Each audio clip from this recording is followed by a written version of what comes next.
Hello, and welcome back to week 3 of our current scene coloring breakdown video series here on the Sweet November Stamps YouTube channel.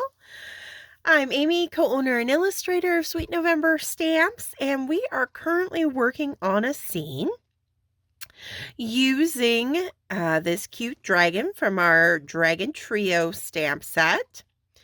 And we added in this treasure chest from the Simple Room Pirate add-on set. And then this week, I'm sharing a sneak peek of our newest background builder set that is coming to Sweet November Stamps on April 12th with the rest of our spring clear release. And it is called Cave Dwelling Background Builder Set. And the big part of it is this cave entrance. It is, I will say, it actually is the size, it spans across a A2 card standing vertically. So I did have to take a black multiliner pen and sketch in some random lines to extend it across this horizontal card. So this is what you get in the set, is this cave opening. And yeah, so a little sneak peek for you here today of what's going to be part of that new release. And so today we are going to be coloring up the rock wall and ceiling that makes up our cave entrance.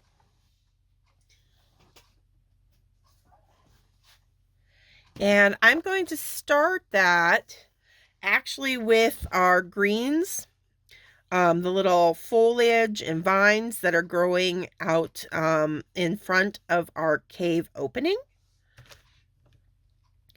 And let's see, I'm going to add some, we'll start with a nice bright YG01 on our little moss that's hanging down.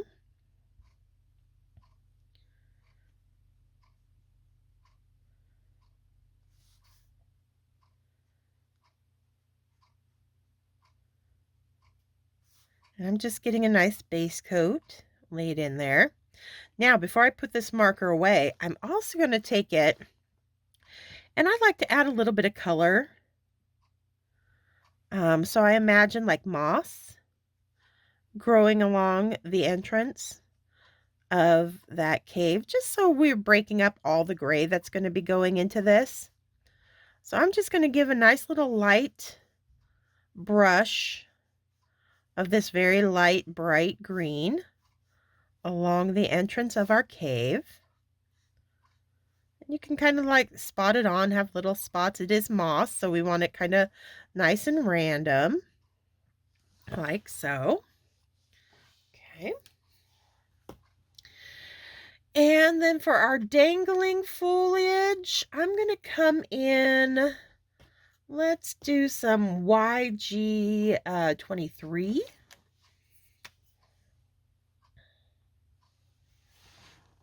And I'm going to just staple in some soft texture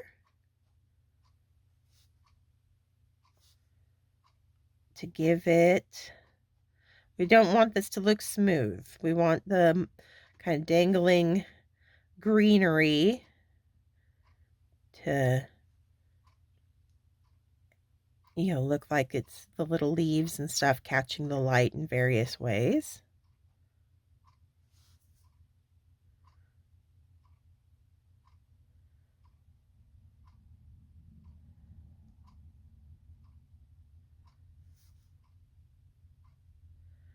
So just staple, staple, staple. Okay.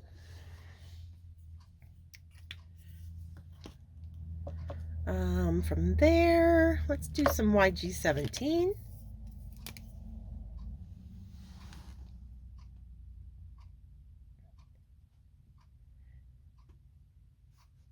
And I'm going for a kind of spring colored background since we are in the spring season.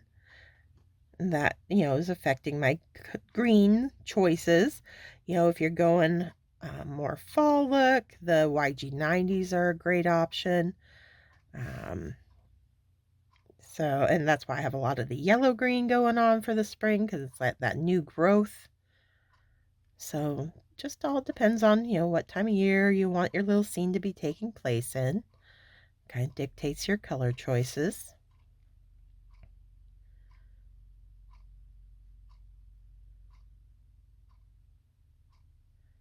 All right, then I want one more just kind of punch of contrast.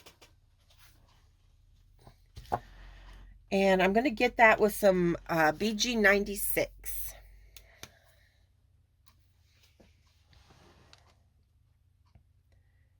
And a little goes a long way. It's not going to take much, especially, these are the small little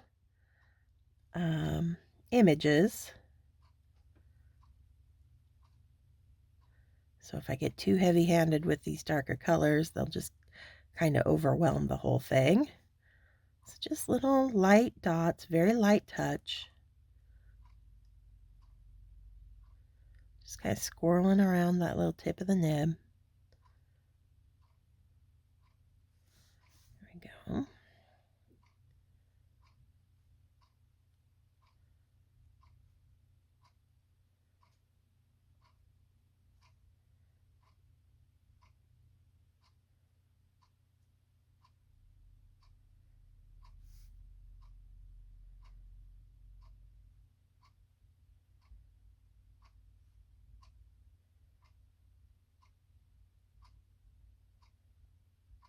Okay.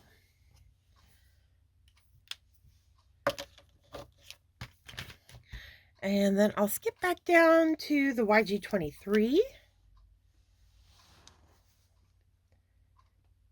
And just, again, still stipling. A little bit more pressure on it than I have with the darker colors, just to fill in a little bit more. This is going to be the only blending I do on this, because I really don't want to lose that nice texture we've created. Okay, there we go. Now for the cave walls, where we kind of put our base down for our little mossy look, I'm going to come in with some YG95.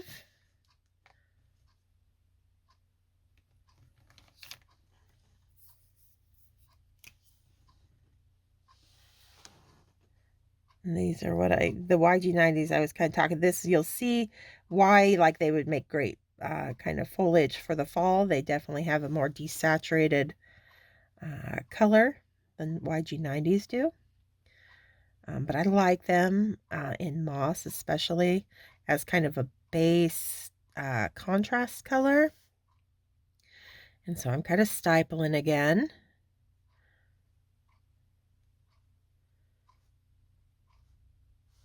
Not going too crazy, just need a little bit of this YG95. We are going to brighten this back up, but I'm just getting this layer down to kind of, again, act like a base for the texture in our moss growing on the edge of that cave. All right, now I'm going to jump to, you're going to think I'm a little crazy, but I'm going to bring in some FYG2. It's one of those fluorescent colors. And it's going to go right over that YG95.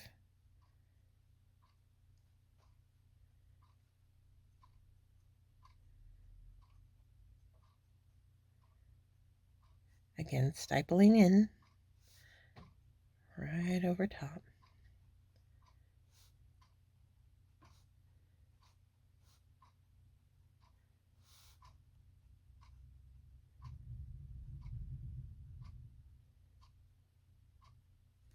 Okay, then we're going to do some tip to tip. That YG01 that we started with. We're going to pick up the FYG2.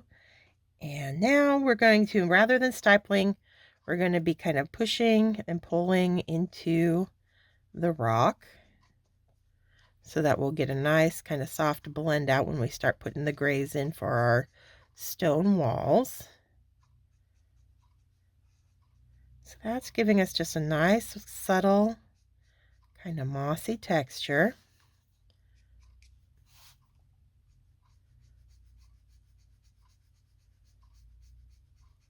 And you're pulling it further in than you know it's going to be once we get it all colored in, because I'm going to be coloring our grays right over top a lot of this that I'm pulling out. But because I want that nice, smooth, soft transition, I want to give myself plenty of room to blend them together once we start getting those grays in there. Okay. All right, there we go.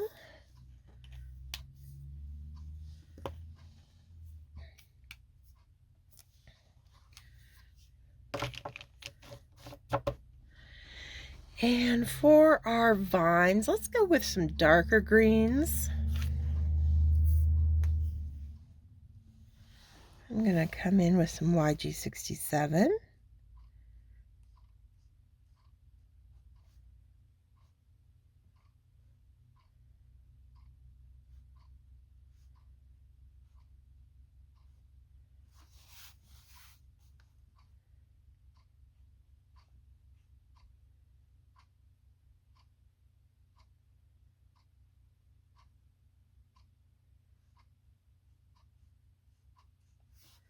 So we're creating 3 different green families for all our various foliage that's going on here.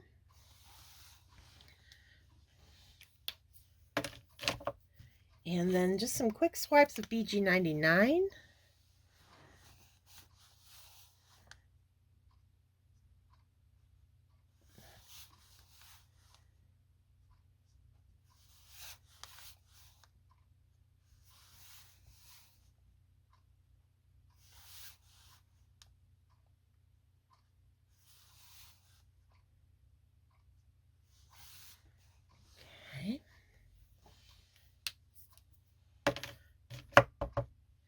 All right, time to start getting our stone wall colored in.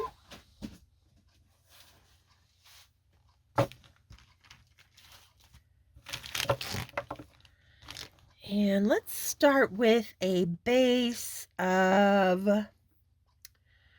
OW3.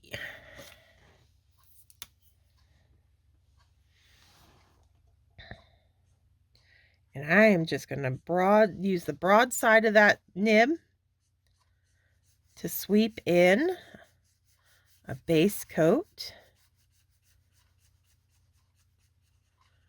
over our entire rock entrance. And you can see right into that green moss, just kind of sweeping it in together.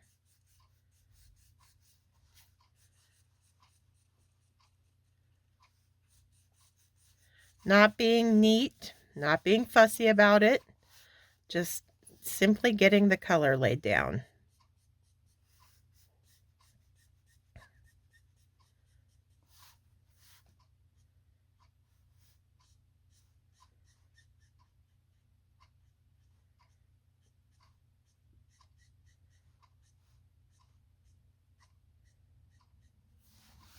Okay.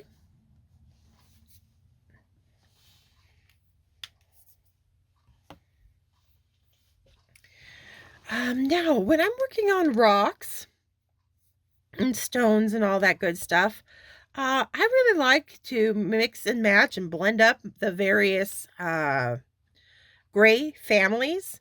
So I'm not necessarily paying close attention to the family itself. So like this was warm gray. I'm more just building up so that the numbers keep getting darker. So I'll be, looking next for like a 4 or a 5, but I don't necessarily care that it's a W. And that's going to help just kind of give the stone a little bit more variety and depth and interest. It just makes, when you pick up a rock and look at it, most of the time you can see kind of the different shades of gray that run through it, the different, sediment that made it up and everything. So I'm just going to be looking for like a 5, and the first one that's handy here is an N5, so I'm just going to run with it.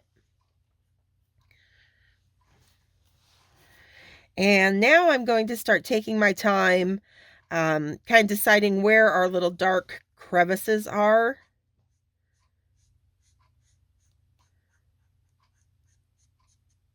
Within this stone formation.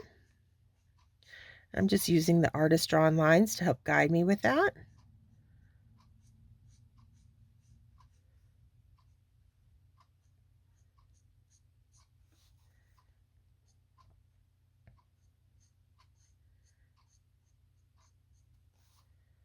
And I'm going to get more generous and more heavy-handed with my darker colors the further I get away from the entrance itself.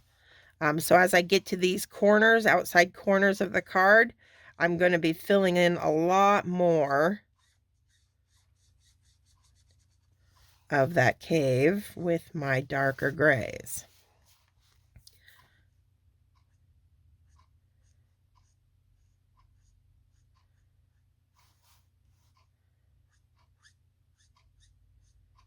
Just doing the same over on this side.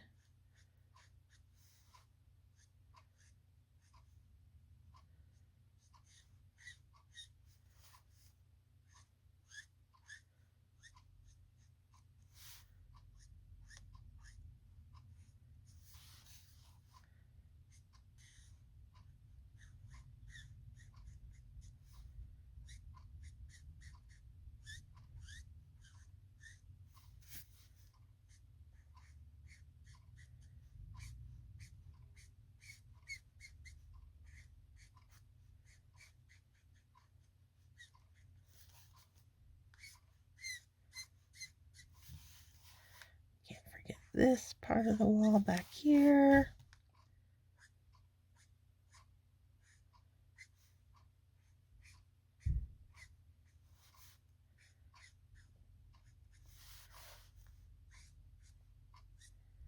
Just still though nice and rough and loose.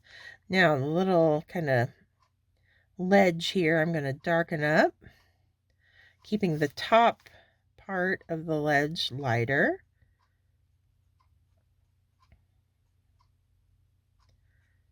We get around to that front, and then the stones, give them a little bit of shadow as well, and that's going to drop a little shadow right there, back here. Same over on this side. So nice and dark until we start coming around to that front, leaving it light like so. Okay. So now I want a 6 or a 7. And let's see, what am I going to find first? Looks like there's a T6 right here. Let's see what that does for us.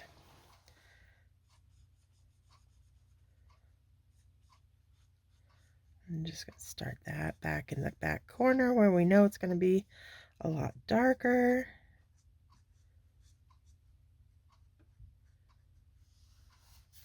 And then we'll do this side as well.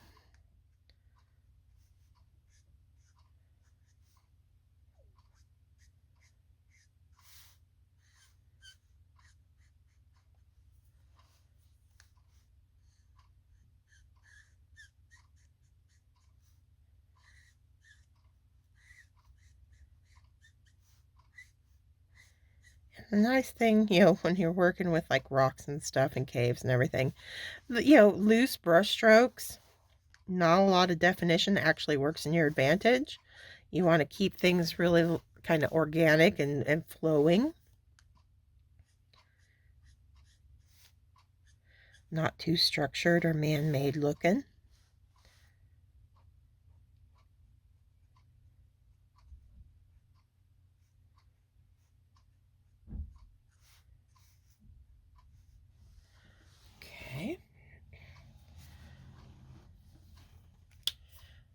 Now I want like an 8 or a 9.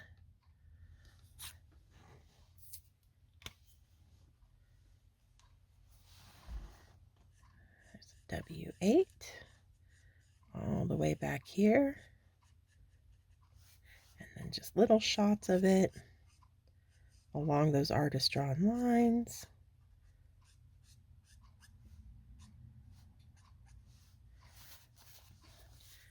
Same on this side. Once again.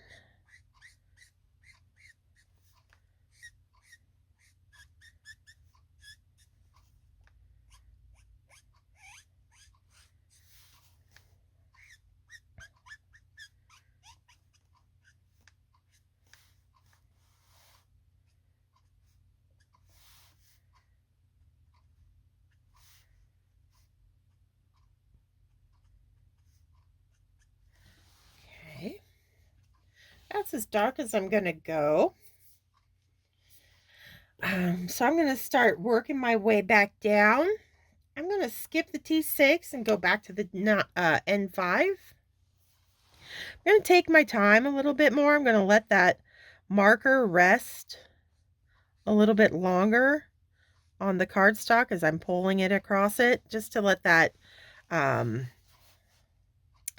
ink have time to kind of sit and saturate into that cardstock.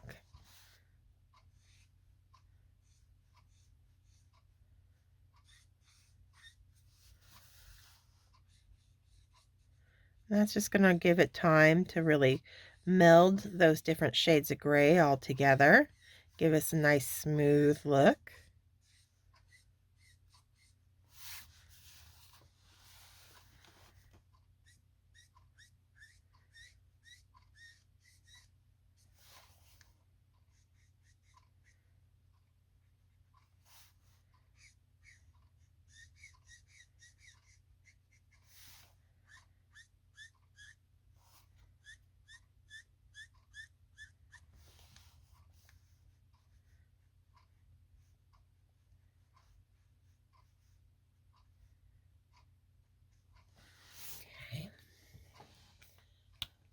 I feel like I need a 4, so I'm going to look for a 4. Here's a C4.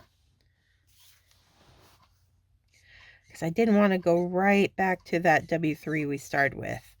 I want to leave it just for our smallest accents, our lightest accents. So here we are, bringing in a little bit of 4.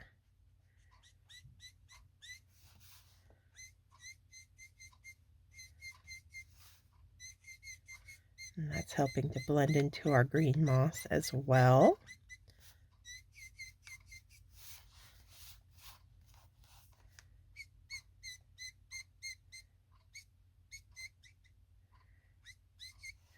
I'm thinking this marker needs refilling. You can hear it kind of singing at me, but I think we have enough to get us through this.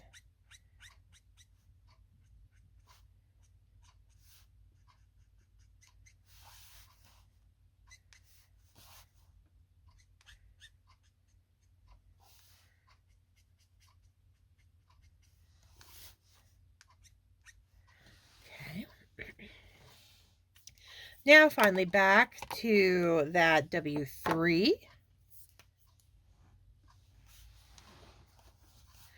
And just like the last two, I'm really going to let my marker rest and do, a lot of blending right into that, soaking and saturating into that cardstock. It's going to help meld a nice smooth transition between our moss and our stone.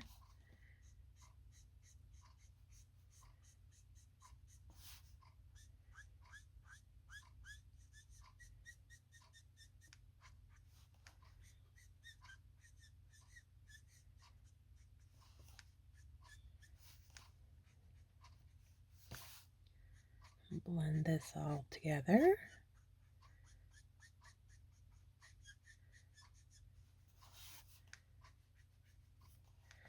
All right. Now we've got a nice cave entrance that because we've concentrated our dark colors on the outside edges and worked, towards the light, going lighter and lighter towards that entrance, it creates that illusion of the light from outside the cave, coming in and, hitting the front parts more directly. And as we move back into the cave, shadows getting darker. And that's all just through placement of, lights versus dark colors. All right, so that's going to be it for today. Next week, we will work on the floor of our cave, that our dragon's lair, with his treasure. And so that until then, stay crafty, my friends. Bye.